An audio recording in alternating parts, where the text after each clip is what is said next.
Hello and welcome to another video. So today we have mode/Faith Abyss. So this is a concept obviously that is very new to the game at this point. Faith is a new mechanic which is activated basically at the start of the game, as long as you have this in the deck. You gain the Faith, which is effectively a crest. They're technically not crests, so they don't actually activate with any crest ability, but their actual own ability, Faith, starts at 0. Whenever a mode increase Faith by 1, so that increases the Faith count. When the Faith count reaches 10 and then you play the Heir of Entwining, you gain the increase the number of modes you can select by 1, which effectively turns every mode card in the entire deck into a extra mode card. So, for example, Castle Entwining, you usually only get one of the two. This time you get both, and the same goes for most other effects, minus Screaming Loathing, which actually has 4. Technically, you get 3 out of 4, which is also pretty good. Otherwise, the other additions to this deck, obviously, are all the new Omen stuff, all the new mode cards, Chaos Cyclones, the Entwining here. There's so many cards in this deck. The new Valkyrie, which is also a mode card, very, very sick.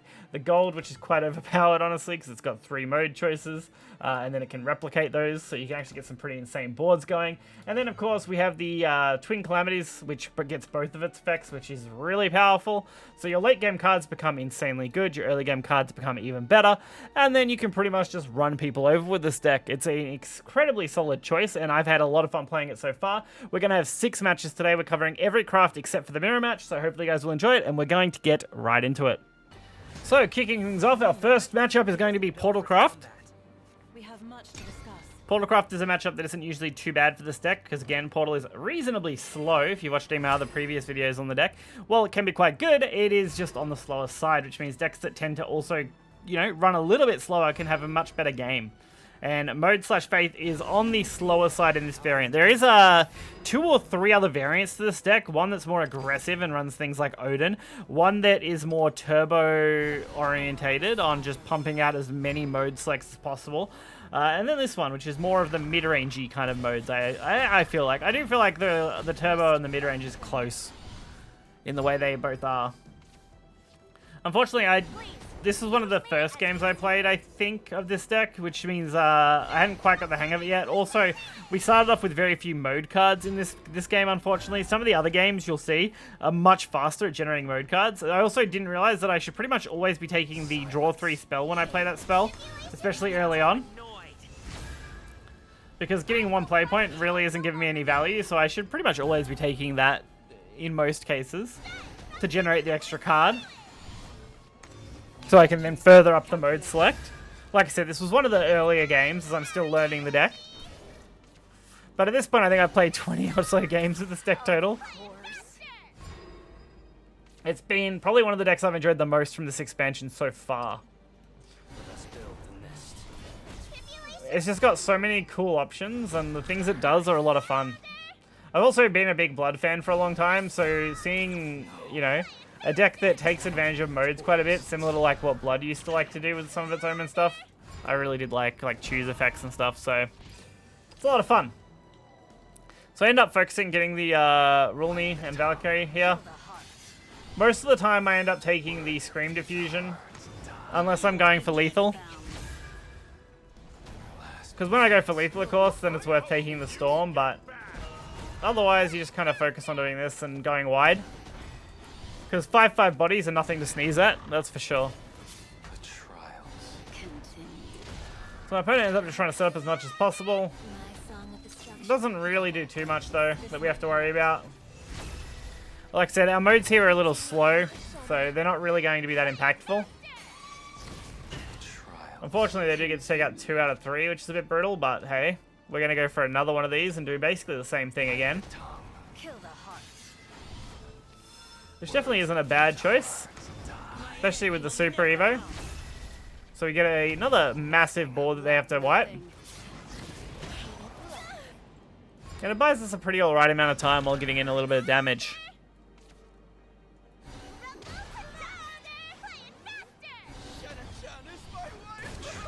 Fortunately, I do manage to take 2 of these out pretty easily. And then the Evo will let them take out the other one as well. We do get to stick out 8 damage though, which is pretty huge here.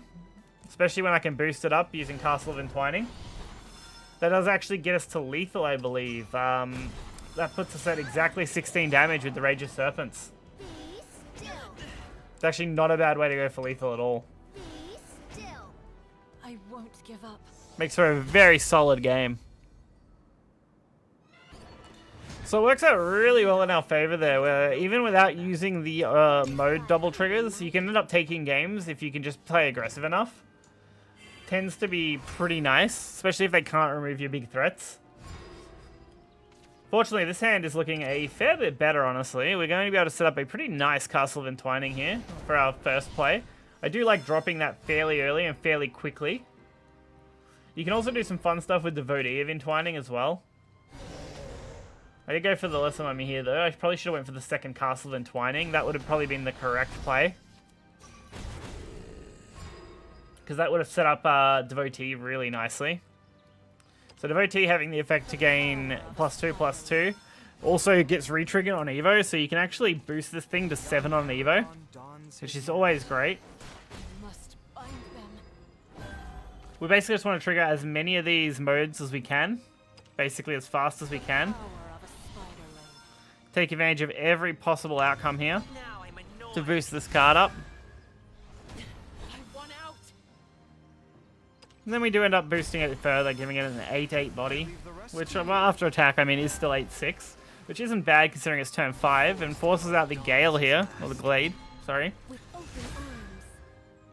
Obviously, we still have Screaming as well, which isn't a bad card to utilize. And if I use it correctly here, recovering a play point, drawing a card should have been the correct play, I think. So I could have then played another one in follow-up. But, I mean, living up 5 damage really isn't the end of the world. We can heal a little bit. We've got this thing to 7 already, so we are looking at a pretty nice board state. We can actually get all the way there with this Evo, which is awesome. So this will allow us to both full clear and set up the potential for the Heir of Omen here, so we can go for it. We can set it up nicely. And that does get us our double mode select now. So now every mode card is going to be able to trigger 2 effects, or 3 effects. Basically just adding +1 to whatever the effect says. Accept your ceaselessness. It should be. Which puts us at a massive advantage, as we get every trigger we can need. Let us build the nest. I remain. So now we can play a nice Chaos Cyclone. We get to reanimate 2 here. It's also a really nice way to recur stuff, Chaos Cyclone. Being able to bring back our heirs so we could potentially use the Super Evo to steal cards is always fun.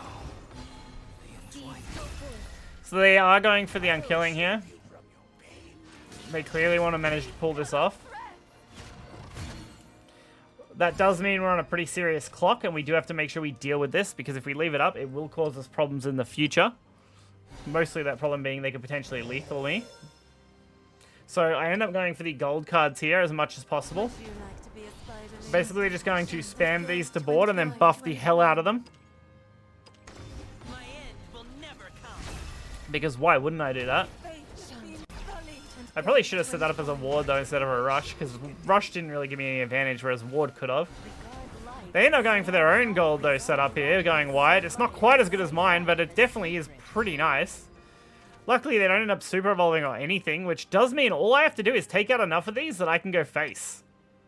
Which, given that we drew another gold, is a very, very nice spot to be in, especially with the +1 recovery to play points as well. So, with that, all we got to do now is play our Entwining, give our stuff another +2 boost across our board, take out 3 of them, and then ram them in the face for 10+ damage each one. Actually an insane play. I have only got to pull this off the once, and it's against this deck, and I thought it was crazy. Like, this board state is just an insane damage board. That's why you should never leave these golds alive if you have the opportunity. And next up, we're playing against Runecraft. This one can be a little trickier, because this deck can end up being on the slower side, so I do have to try and focus on being semi-aggressive, or just kind of hoping that they don't have a OTK lethal on turn 10. That's also an option, is to just kind of hope and pray away the problems, you know? Make sure we don't have to deal with it. Unfortunately, an early foresight here Shouldn't hopefully end up being a really any kind of problem though. So this is where I started to realize that I should pretty much always be cycling these Screams of Loathing. It's also just a good draw card if you don't have anything else you want to do for the turn. Especially early. You pretty much want to always try and keep your hand size high. So I do decide to throw the Devotee down this time. We do have Evo next turn. Even if they kill this, it's really not that big a deal. But I just can't afford to draw too many more cards. Fortunately for us, they don't end up doing anything, so this Devotee just gets a free Evo and boost, giving us a pretty easy 7 damage on its own. Unfortunately, there's not a lot else I can do here, so I end up going for the recovery on the play point, so I can go for the extra damage on the Rage of Serpents, since we are at full health anyway. So we end up taking half their health on turn 4. Rune leaving up the 7/7, definitely not a thing they want to do. Because now they're going to have to commit to destroying this, which is going to cost them their entire board. Oh, thank God. And we're already at 4 mode. We do kind of want to get it to go higher, though. I end up playing the gold mostly because I don't really have anything else worth playing. And putting up 2 4/4 wards should eat most cards, including Anangrea, pretty well here. It is going to force the extra Evo point. You're done for. Defeat is not an option. They can easily use the 1/1, though, so it's not the best outcome, but it's also not the worst outcome. We do now need to deal with the Anangrea, so we are hoping for a decent 50-50 here. The first one hits nicely. You are beneath me. The second one, unfortunately, not as nice, so we do end up having to ram it. That's RNG for you, though. So I do end up going for the Scream. We end up just drawing more cards. Why not? Unfortunately, I didn't realize we were already out of 3-drop spells, so that ended up being kind of pointless. I should have probably threw, I don't know, literally anything else would have been good. The spark of knowledge. Well, I could have actually took out the Anangrea without having to use the body. Would have been the correct play, looking back on it. Fortunately for us here, we just need to generate one more. So this isn't going to quite really get us there, but we do kind of need an Evo if we want to do anything. My faith has been sullied. So we end up taking out this entire board pretty easily, leave up a couple of decent bodies that do have to be dealt with. And going into turn 8 here, we do have some options when it comes to mode stuff, so I'm not too concerned. The spark of knowledge. Fortunately, they had a pretty nice setup against this. Pretty easy way to deal with it without having to use their own Evo points. Lucky for us, we now get our heir. Please, use me. And then I end up just going for it. I end up stealing this Anangrea, Now I'm annoyed. using our Entwining's destruction ability. We'll also just straight up boosting the crap out of these since it was our last Super Evo point. May as well commit to getting as high a statted stuff as I can. You've cut our Unfortunately, it doesn't really help me too much though, because they are going into their turn 10 next turn and we aren't in the best position. So I do end up committing to the Twin Calamities play. Since, hey, if I'm going to try and win this, I'm going to probably need to use Twin Calamities. Ruined perfectly good materials. Which does set us up for to be pretty close to a lethal in the next turn. And it looks like if they were trying to go for lethal, they either didn't have the cards for it or didn't have the spell boost yet to get there. Unfortunately for us, they do have the answer to my board though, so this game is going to get forced into being a pretty long one, which is not really good for me, positioning-wise. As Rune typically has the advantage when you get to this point. Luckily though, our top deck there was absolutely legendary, hitting the Twin Calamities. cry of the fox. Light the This saves us quite a bit of effort. So again, all we have to do is hope they don't have a lethal immediately. And then we have another chance to potentially win the game. Which, given that they went immediately into Voracity, we're actually in a really nice spot. Is it closing time? Unfortunately for us, this is not the best thing to happen to us. Them not having any way to lethal me is just also insane. I guess they were looking for that Ruler of Cocytus and just couldn't initially find it. So we want to go for lethal, but I don't really know if that's something I can pull off here. Just because I don't know if I have the damage output. We are definitely close, and I think with Castle that does... Would Castle get us there? Not quite. I think we're one off, right? Yeah, one off. If we had one more play point, we could have done it. So unfortunately, this was a huge risk. Like, literally anything would have killed us here if they had have drawn it. Unfortunately for them, they didn't end up hitting it. And we only need 1 damage, which thanks to Ghostly Swordy we can do very easily. We also could have just done it with the castle, and we end up having Rage of Serpents as well, so a lot of ways to do 1 damage. So while the last game was super unfortunate for the Rune player just not being able to get a lethal on me in time, it ended up being incredibly close. Like, if I couldn't have killed them that turn, it would have definitely ended for me. But this match, we're looking at a not great hand, honestly. Kind of mediocre. We are going to get to use Chaos Cyclone pretty effectively here, drawing a follower. Which isn't the worst outcome. There are a lot of good tutors in this deck, which is always great. A lot of ways to potentially get some value. We can go for the Scream of Loathing here. I end up going for recovering a play point, because I actually want to play Castle Entwining, and we already have a second Scream of Loathing in our hand, so going for the extra spell just didn't seem worth it at that point. I'd rather get Castle and have more advantage. This time, though, we pretty much forced to go with the Scream with the draw a follower. We ended up going draw a follower instead of drawing a spell. I guess I just decided, hey, it doesn't really matter. I probably should have drawn the spell, but we're kind of just searching for anything of value at this point. Since we didn't have that much in the low drop categories, really, that would be super crazy. Luckily, they're playing reasonably slow too. I'd say they didn't end up hitting their Manifest here, which ends up being a huge advantage for us, since it means they are playing on the slower side. And we can get a couple of damage in, we can clear this out. We can set up our Faith to 7, which just puts us like 3 away from being able to hit the required number. Real unfortunate that we have to deal with Wilbert though. Wilbert's probably the most annoying thing in the world for me to have to deal with, and unfortunately, while I would have loved to have stole him, I really want to save that until I have to use the extra mode fanfare, so little unfortunate, but I mean, these entwinings will do the job just fine. Their ability to rush and ward here and then clean these out should be plenty to hold off for the next turn. It also gets us just 1 away from having our Heir of Entwining be a viable option.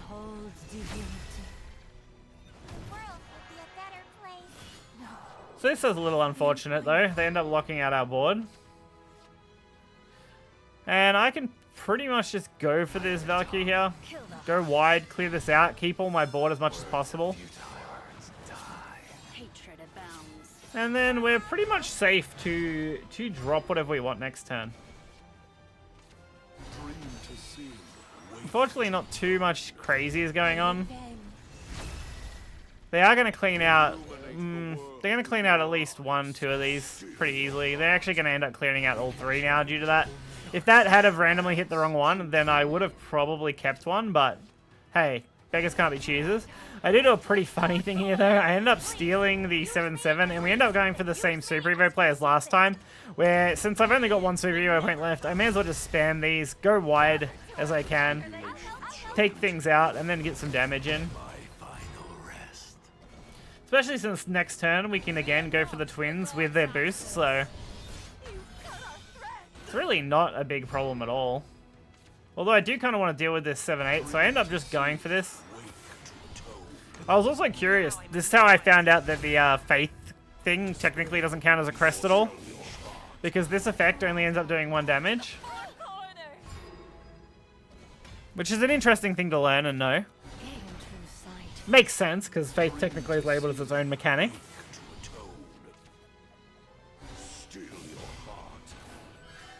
Fortunately, they don't end up killing the 6-1 here, but I do end up killing it myself by just ramming it, because I end up wanting to take advantage of Twin Calamities completely.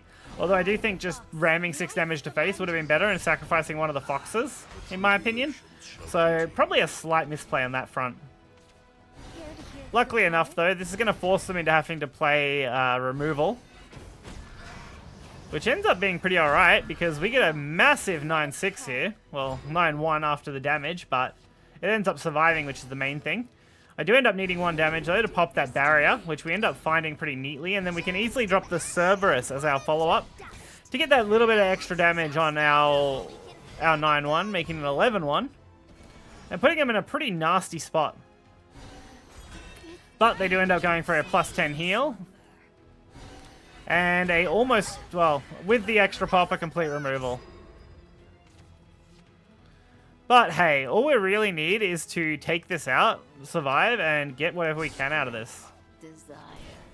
And I mean, this thing works pretty well because we are going to get both effects, Bite the tongue. which will get us 5 damage to the face, plus 2 bodies. Love is unneeded. So we end up storming, we end up screaming, and then we end up just playing out a skeleton because there's no point holding a skeleton in our hand. And we had the extra play points, honestly. Well, we didn't, sorry, it was 0 cost, so since we didn't have 2, we couldn't play Chaos Cyclone. So they do end up clearing my board, which I'm actually pretty okay with because it means they had to waste a clear, so my next Twin Calamities has a better chance of sticking if they don't have another clear to immediately kill it. Box lights the lanterns. Being a 5/9, it actually does survive pretty well against the Jean play, although a Jean plus the Omen effect stuff is enough to clear on its own normally. So we do need to now clear the 5/8 as effectively as possible. Fortunately, I don't really have a great way to do that, so I'm kind of just come up with it on the fly. Luckily, Veracity does do a pretty nice job, although not quite getting us there. So we end up getting both of these effects as well. Like I said, not quite getting us there, but getting us pretty close to a board wipe. They definitely put me in a pretty awful position, but they were really struggling to get too much damage on me as well. Excluding this turn, where they end up doing a full board wipe and a really dangerous lethal. Luckily, I can heal at least a little bit with this. The tribulations continue. And thanks to the entwining, we're actually going to be able to set up pretty nicely here. Getting multiple bodies with Rush. To entwine. So as long as they can't do 7 damage, we're actually pretty fine here. They do end up getting a heal, which is kind of brutal though. Along with obviously removing the other card. But Cerberus going to come in clutch, giving us a little bit of healing and a little bit of damage. Unfortunately not quite enough, but hey, we're going to do nearly half their health this turn, so I'm not really too phased. Plus, we did manage to buff ourselves up to 9, which does make it just that little bit harder for them to kill us here. Care to hear the good word? And we've managed to hold out enough turns that next turn should be able to pretty easily lethal them, or maybe not with the heal, but at least that does put them on their own clock now. So we get both these effects, getting a nice little buff. We're just 2 damage off lethal if we can clear that, which Veracity will do no problem. So Veracity plus 288's way more than enough damage. Actually over 20 for OTK if we had wanted. Worked out in our favor. Alright, next up we have a sword. This is our second last match, so this video is going to be extremely long compared to the normal videos I do. This is an everything video though, so it's kind of not surprising. The only obviously thing we're not doing is a mirror match because I unfortunately just couldn't get a good mirror match. I played ended up out of 20 games, 2 Abyss mirror matches, and I ended up losing both of them pretty awfully, so didn't really present this deck in any kind of light that would have been useful to you. So overall here, we start off pretty solidly. This is what we want to see. Some nice draws, get an early castle, have a devotee ready for setup, and see our opponent not really do anything too crazy. Unfortunately, this 3-3 is super bloody annoying though. Having to deal with it's just a pain in the ass, and I do slightly misplay here. There wasn't really any point using the 2-1 in the way I did. But, I mean, it does kind of end up working out because now our devotee can actually kill this by just, using its secondary effect to deal 1 damage to all enemy followers. And then I can also just evo it and give it a +2/+2, which will boost it up just enough to keep us in a pretty nice spot with a 5/5 body. And I end up just using this to draw a card because, honestly, it's probably going to die to something like Zirconia anyway, so 5/5 really isn't that important. Which, I mean, ended up being basically right. They're just going to use use adaptation in the same way you'd use Zirconia and kill this either way. By using fusion. Or returning slash. I mean, that also works. It was very easy for them to find a way to kill this, so not too concerning to not buff it up instead. I'd rather have the draw. So I end up having to use Rage of Serpents to kill this. I'm not leaving up this gold. This thing is a nasty card to have to deal with. And I'd rather just kill it off as early as we can. We are already at 5 on our faith count as well, so we're not in a too terrible spot there. We do need to get a little bit more going on it though. Fortunately with Super Evo, we do have some options. So we can use Entwining pretty effectively here. Going for some Rush cards. Unfortunately, if I want to wipe the full board, I can only go for Rush. But I do think that is okay. So we get to take all of it out. Not all is lost. Follow my lead. We do have going Gilded Blade, which isn't really a big deal here. If they leave up these golds at all, then we're in a pretty nice spot. Even this storm shall pass. Which they did end up leaving up 1, so that is pretty nice. We do end up just playing the Cerberus. Although looking back on it, maybe evoing the other thing first would have been the play instead of going for this, because I do end up evoing it anyway, and it would have got the extra buff off the Cerberus then. So another small misplay, I think. Although I did end up going for the boost one, so I guess it doesn't actually matter, technically. Especially since we're trying to set up for a Rune Eye lethal. I'll squeeze you dry. Like, a Rune Eye lethal is definitely the play here. Like, that's what we want. Because they have to wipe my board. Like, as much as they don't want to, I'm sure. They would probably prefer to heal, but since we do have an Evo point, we can at least do 7 damage. Which is all we actually need here, so we only need 6 to set up lethal. So we didn't end up even needing the double mode for this match either, which is great. So playing more aggressive against sword, it tends to be the way you want to go. Last moments. We'll be full of hate. Better warrior one. And last but not least, we have a dragon matchup.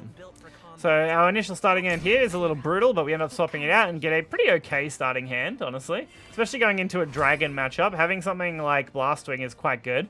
Especially when you're going up against, you know, potential orcas. So we do end up setting up Castle of Entwining super early, of course. We want to get that down as quickly as possible. Unfortunately, we don't end up drawing anything we can use for turn 2, but hey, maybe we can make this work either way. I mean, we can always just use Castle. It does cost us 1, but that's okay. This is an immediate 2 mode, which is great. So we do end up seeing the Orca. Ocean Rider immediately come down. Does mean I kind of want to counter it with Blastwing here, since that does a pretty decent job of countering this card. Not perfectly, of course, but decent enough. Ferocious Flame, not a bad way to remove that, especially since they kill their own card, so more than fine with me. We're going to be able to easily use Scream of Loathing here to draw more cards, although that does put us into Overdraw now. So probably not the best option, because now we do risk burning something of value.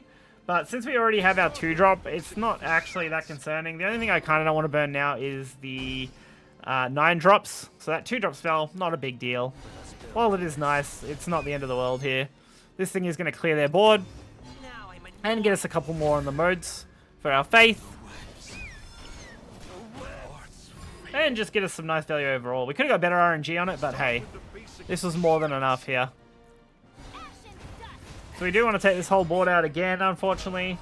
And I think the best option here for that would probably have been Devote, but I do take a 50-50 on trying to hit the 3-3 first. Unfortunately, we end up missing and hitting possibly the worst option, so I end up just going for another one instead. And then we end up just using our 2 play points here to go for Rage of Serpents and kill that anyway. So not the not the best way to do it, but I mean, we end up getting pretty bad RNG on those and not killing the 3-3 that I needed to kill, so. Fortunately, now Devotee can kind of do its thing here, clearing the entire board for the cost of an Evo point. We are using way more Evos than our opponent, but we are also only 1 mode off, which we are going to be able to reach very easily with Chaos Cyclone here. And then we can easily play the Heir to Entwining, especially since we have 2 now. And that sets us up really nicely for our modes going forward. We do have Cerberus for turn 8 if we want. We do have our turn 9s. So overall, I feel like we're in a pretty solid position. They finally spend one of their Evo points. Is ours to decide. Cut our Not really too impactful, honestly. Kind of just lets me Cerberus them down without even having to worry about if I want to use an Evo or not. Which I kind of don't want to waste those Evos here if I don't have to now, since we are behind on the Evo game. So they get all their healing, they get all their cards, they go pretty wide on me. A little annoying, but not the end of the world. And we're not honestly in a terrible spot. So we can go for the Devotee here. We are going to get both of its effects after all. I think that's a pretty solid card, and we can also end up going for the other one as well here. We're looking for a clear ideally, but getting a clear here just isn't that easy. So I end up just going for the Super Evo. Like, I could have just played my Twin Calamities, but I really don't want to play that into it yet. I really want to save that for when I have to clear some of their Super Evo cards. Like, something like this Olivia here is a pretty good target. Although there might even be a better way to clear that with the Cerberus, thinking about it. So they end up taking out my board pretty handedly, which isn't really a big deal. So Cerberus gets to come down.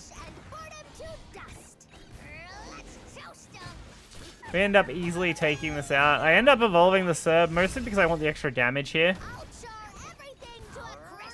And the extra healing. We get both of these effects as well, which is cool. I was kind of hoping to land it on something else, but this was okay enough. We managed to maintain a pretty okay board. They only have one Evo point left, which is pretty good for us as well, because that should be pretty easy to deal with using the Twin Calamities when they do end eventually use it. We just got to make sure we keep our health reasonably high, because we don't want to end up getting Genesis Dragon. It's really the only big concern I have going up against this. We are going to get Veracity now, though, which is pretty nice. Even if we're not going to use it this turn, it's still a nice card to have at this point in the game. And we get both effects of Castle again as well, which is always nice. And I end up just trying to throw some stuff to board and see where we end up. They do end up dropping a Fine, which is definitely an interesting choice here. I guess they were looking for an opportunity to do it and thought, hey, why not? Now's the time. Lucky for us, it's not really going to matter here. We're going to get our own little bit of healing now. We're going to be able to play both effects off the castles as we please. We are actually getting pretty close to having a potential lethal as well with Veracity, Lesser Mummy, and all our boosts. I actually do wonder, I think we end up one off again, if I remember correctly. That's why I end up don't play the Mummy here. Because Mummy would get us to 6, sorry. Yeah, so we'd be exactly one off. Which is a little disappointing. If I had just one more damage there, I would have won the game. And then, yeah, not really too concerning from here. We do have enough to do 7 damage exactly, so as long as we get through this board, we are actually more than fine. And thanks to the fact that we do have dual mode, we are going to be able to summon a bunch of these, which means we are going to wipe out the ward and set up for our Devious Mummy to go face, along with obviously one of these as well. So we end up with more than enough damage to go for lethal. Handedly winning us this game. It ended up working out very nicely. We didn't end up using Twin Calamities at all. So overall, I found this deck to be a heap of fun, and I probably will play the shit out of this deck, I'm going to be honest with you. I think it's a very, very fun deck to play. It's reasonably easy to get the hang of as far as modes and what you should be targeting. It's really just a matter of, you know, being able to get the right cards early and then develop into your end game and basically force your opponent into having to clear you as much as possible, which is not a position they want to be. We are only running 2 Rulni. I would run 3. Unfortunately, I'm missing the 3rd. It's one of the only legendaries I don't have a triple copy of from this last set that actually is important. If I had this, I would have basically 3 of every legendary in the set, except for like 1 or 2 that just don't matter because they're not very good, like the Rune one and stuff. So hopefully you guys enjoyed this video. You'll find the deck list in the description below. You can hit the like button, subscribe for more content, and until next time, guys, I'll see you then.